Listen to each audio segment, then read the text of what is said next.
Alex est avec nous. Alex, bonjour. Bonjour Florent. Vous allez donc nous raconter comment on va se soigner, quels sont les grands changements en marche concernant à la fois la médecine et puis notre santé au quotidien, vraiment. Ouais.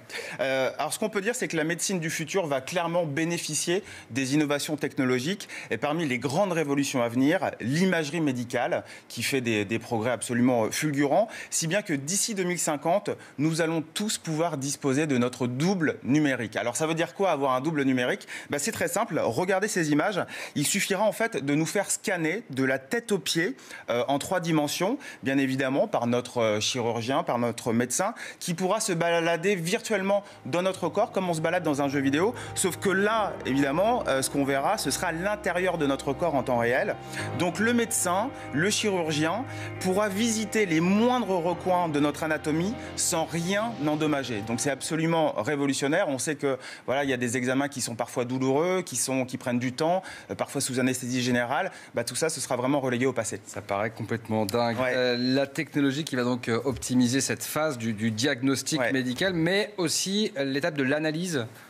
Oui, absolument. Et, en 2050, fini les analyses médicales lentes et coûteuses, et fini également l'angoisse liée à l'attente des résultats, puisque nous aurons tous à notre portée un laboratoire sur puce. Alors, un laboratoire sur puce, c'est quoi? C'est très simple, c'est un accessoire pas plus grand qu'une carte de visite, où en gros, avec une seule goutte de votre sang, il sera possible de diagnostiquer plus de 100 maladies, et tout ça en moins de 10 minutes. Alors, ça ressemble à de la science-fiction, et pourtant, ce futur est déjà en marche grâce à Luc Gervais, un ingénieur suisse que nous avons rencontré et qui nous présente son innovation.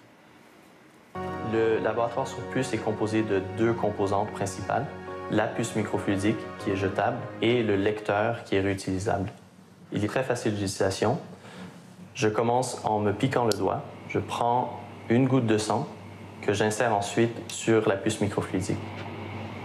Dans une goutte de sang, il y a des millions de différentes cellules, des plaquettes, des globules rouges et des globules blancs, et aussi des trilliards de protéines, des acides nucléiques et des petites molécules.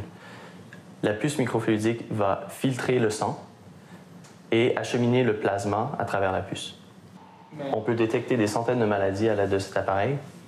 Par exemple, les cancers, les maladies infectieuses comme la grippe, le VIH, l'hépatite, les allergies, différentes fonctions d'organes, comme la fonction du foie, la fonction de la thyroïde. On arrive à faire un diagnostic médical qui coûte beaucoup moins cher que celui qui est fait aujourd'hui à l'aide des analyseurs centralisés. Alors, ça permettra aussi de faire un diagnostic qui sera fait dans les pays en voie de développement pour les gens qui sont les plus démunis. Donc, on va consulter notre